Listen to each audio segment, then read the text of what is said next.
Hello जी, नमस्कार everyone. कैसे हैं सारे प्यारे बच्चों। तो आज की इस वीडियो में हम साइंस का 40 मोस्ट इम्पोर्टेंट क्वेश्चन को कवर करेंगे जो एग्जाम के लिए अति महत्वपूर्ण प्रश्न है, जो एग्जाम में हर साल पूछे जाते हैं। तो इस वीडियो को आप लोग पूरा जरूर देखिएगा और सभी क्वेश्चन को आप लोग याद कर लीजिएगा। तो चलते हैं क्वेश्चन की ओर। आप लोग का आंसर पता है तो आप लोग कॉमेंट बॉक्स में देते चलिएगा। सभी दम वेरी वेरी इंपॉर्टेंट क्वेश्चन लेकर आए जो एग्जाम में आप लोग से 2025 में आप लोग से पूछे जाएंगे। तो इस वीडियो को आप लोग पूरा जरूर देखिएगा और सभी क्वेश्चन को आप लोग याद कर लीजिएगा। एक एक क्वेश्चन आप लोग को बारीकी से याद कर लीजिएगा क्योंकि एग्जाम में हर साल पूछे जाते हैं। ये सब हर साल एग्जाम में रिपीट होते हैं सवाल।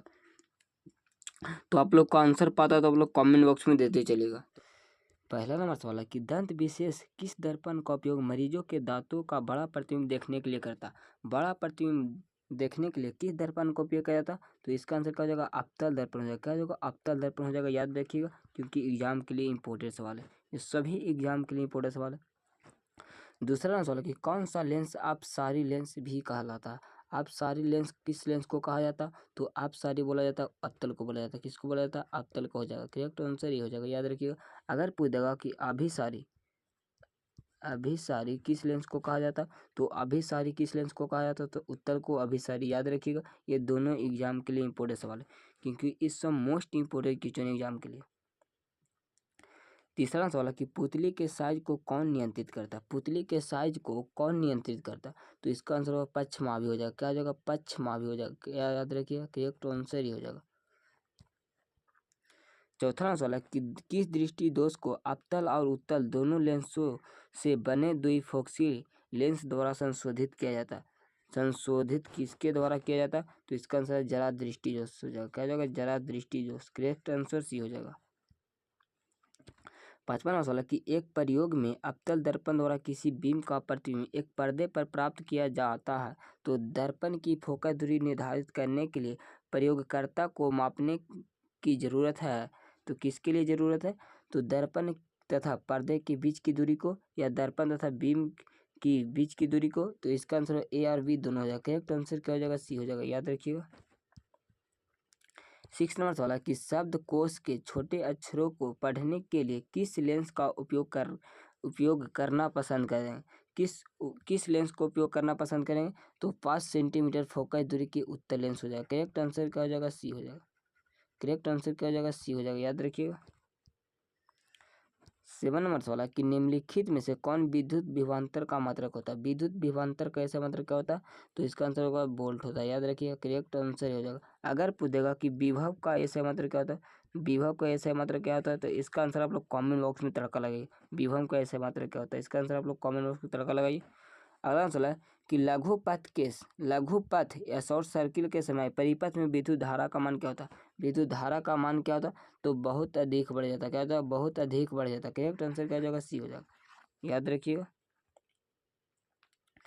9 नंबर सवाल है कि पश्चिम की ओर प्रक्षेपित कोई धनावेशित कण अल्फा कण किसी चुंबकीय क्षेत्र के द्वारा उत्तर की ओर विक्षेपित हो जाता है तो चुंबकीय क्षेत्र की दिशा क्या हो जाएगा। चुंबकीय क्षेत्र की दिशा क्या हो जाएगा, तो ऊपरी मुखी हो जाएगा। क्या हो जाएगा, ऊपरी मुखी हो जाएगा। याद रखिएगा मेरे दोस्त ये सभी एग्जाम के लिए इंपॉर्टेंट सवाल है। करेक्ट आंसर क्या हो जाएगा, डी हो जाएगा।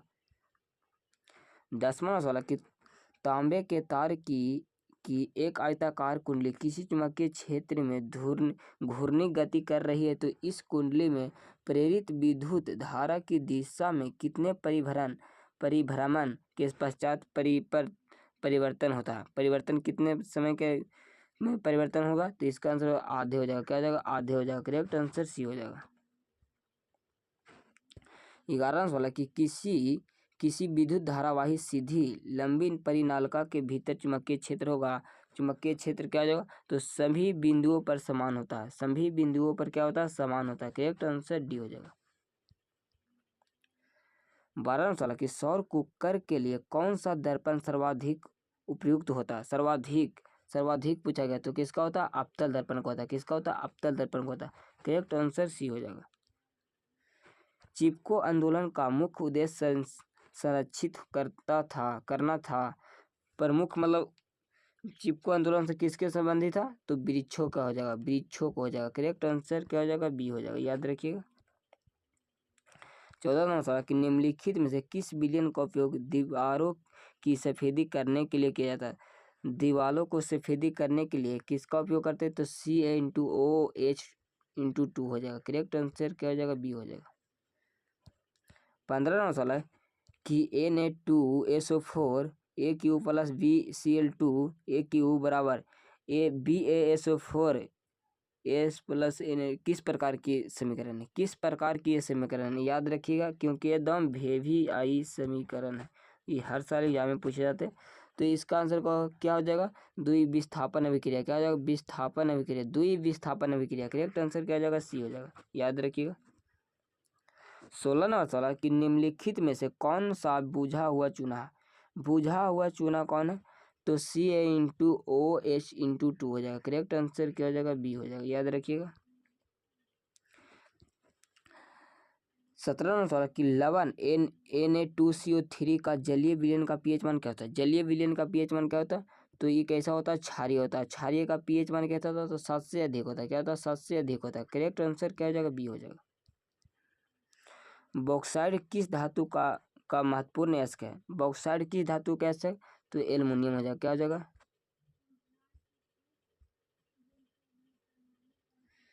इसका आंसर क्या हो जाएगा, एल्युमिनियम हो जाएगा। क्या हो जाएगा, एल्युमिनियम हो जाएगा। करेक्ट आंसर सी हो जाएगा।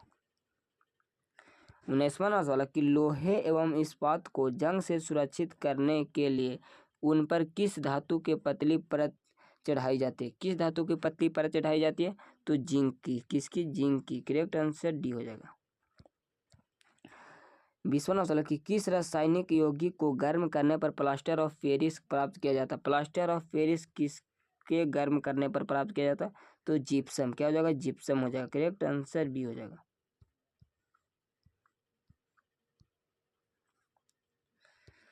21वां सवाल कि प्रोपेनॉन में उपस्थित प्रकारात्मक समूह होता है, उपस्थित क्या होता है, तो इसका आंसर क्या हो जाएगा, single bond C double bond O हो जाएगा। करेक्ट आंसर क्या हो जाएगा, सी हो जाएगा। कि प्रोपेनॉन कैसा होता है, तो कीटोन होता है, कीटोन होता है। और कीटोन का क्रियाशील मूलक होता है, ये होता है, याद रखिएगा। 22वां सवाल कि एसेटिक अम्ल का पीएचसी है, एसेटिक अम्ल का पीएचसी क्या होता है, तो मिथेनोइक अम्ल होता है। क्या होता है, मिथेनोइक अम्ल होता है। करेक्ट आंसर ये हो जाएगा। 23वां सवाल कि विद्युत अपघटनी परिष्करण में अशुद्ध धातु को बनाया जाता है, अशुद्ध धातु को बनाया जाता है, किस पे बनाया जाता है, तो एनोड पर। अशुद्ध धातु किस पे, एनोड पर बनाया जाता है। करेक्ट आंसर है। अगर पूछ देगा कि शुद्ध धातु किस पे बनाया जाता है, तो शुद्ध धातु कैथोड पर बनाया जाता है। याद रखिएगा, ये दोनों सवाल आप लोग याद रखिएगा। अष्टक सिद्धांत को किसने स्थापित किया था, अष्टक सिद्धांत किसने स्थापित किया था, तो न्यूलैंड्स ने। किसके, न्यूलैंड्स ने। करेक्ट आंसर क्या हो जाएगा, बी हो जाएगा। आधुनिक अवैध नियमों के अनुसार तत्वों का गुणधर्म है, तत्वों का गुणधर्म किस पर आधार पर गया है, तो परमाणु संख्या के आवर्त फलन पर फलन है। करेक्ट आंसर क्या हो जाएगा, बी हो जाएगा। 26 नंबर सवाल कि निम्नलिखित में कौन सा आयन लाल लिटमस को नीला कर देता है, लाल को नीला कौन करता है, तो क्षार करता है। क्या होता है, क्षार करता है। तो क्षार का क्या हो जाएगा, तो OH हो जाएगा। क्या हो जाएगा, OH हो जाएगा। करेक्ट आंसर बी हो जाएगा, याद रखिएगा। अगर पूछ देगा कि नीला से लाल करता है, नीला से लाल करता है, तो किसके कौन सा, इसका क्या हो जाएगा, तो इसका हो जाएगा H+ आयन हो जाएगा, H+ आयन हो जाएगा, याद रखिएगा। पादप में जाइलम उत्तरदायी है, जाइलम किसके लिए होता है, तो जल से क्या होता है, जल का वहन करता है, जल से जल का वहन करता है। करेक्ट आंसर ये हो जाएगा, याद रखिएगा। अगर पूछ देगा फ्लोएम, फ्लोएम पूछ देगा तो भोजन का वहन करता है, भोजन का वहन करता है, याद रखिएगा। 28वां नंबर सवाल है कि निम्नलिखित में से किसे कोशिका का ऊर्जा मुद्रा के रूप में जाना जाता है, कोशिका का ऊर्जा मुद्रा के रूप में किसे जाना जाता है, तो ATP। क्या हो जाएगा, ATP हो जाएगा। करेक्ट आंसर भी हो जाएगा। अब ATP का फुल फॉर्म क्या होता है, इसका आंसर आप लोग कमेंट बॉक्स में दीजिएगा।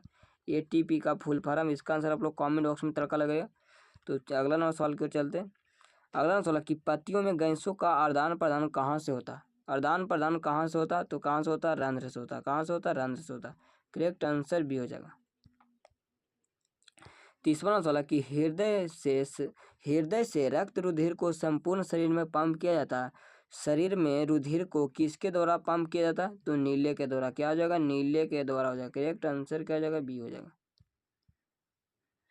31 नंबर सवाल है कि कौन सा पौधा हार्मोन पत्तियों को मुरझाने के लिए उत्तरदायी था। जो पत्तियों को मुरझाने के लिए कौन सा हार्मोन उत्तरदायी होता, तो एब्सिसिक अम्ल हो जाएगा। क्या हो जाएगा, एब्सिसिक अम्ल हो जाएगा। करेक्ट आंसर सी हो जाएगा। जड़ का अधोगामी वृद्धि है, जड़ का अधोगामी वृद्धि क्या था, तो गुरुत्वानुवर्तन हो जाएगा। क्या हो जाएगा, गुरुत्वानुवर्तन हो जाएगा। करेक्ट आंसर क्या हो जाएगा, बी हो जाएगा। पॉन्स मेडुला और अनुमस्तिष्क है, पॉन्स मेडुला और अनुमस्तिष्क क्या, तो पश मस्तिष्क का हिस्सा। किसका, पश मस्तिष्क का हिस्सा। करेक्ट आंसर क्या हो जाएगा, सी हो जाएगा। 34वां सवाल है कि निम्नलिखित में कौन सी अनैच्छिक क्रिया नहीं है, मतलब अनैच्छिक क्रिया नहीं है, मतलब ऐच्छिक क्रिया पूछा। तो ऐच्छिक क्रिया क्या, चबाना क्या हो जाएगा, ऐच्छिक क्रिया हो जाएगा। करेक्ट आंसर क्या हो जाएगा, आज बवन आना, लार आना और हृदय धड़कना क्या हो जाएगा, अनैच्छिक क्रिया हो जाएगा। याद रखिएगा। 35वां सवाल कि अलैंगिक जनन मुकुलन द्वारा होता है, अलैंगिक जनन मुकुलन द्वारा जनन किसमें होता, तो ईस्ट में होता। किसमें होता, ईस्ट में होता। करेक्ट आंसर भी हो जाएगा, ईस्ट और हाइड्रा। याद रखिएगा, बेस्ट एग्जाम्पल है मुकुलन के लिए। याद रखिएगा। शुक्राणु का निर्माण होता है, शुक्राणु का निर्माण कहाँ होता है, तो वृषण में होता है। कहाँ होता है, वृषण में होता है। करेक्ट आंसर ये हो जाएगा। याद रखिएगा।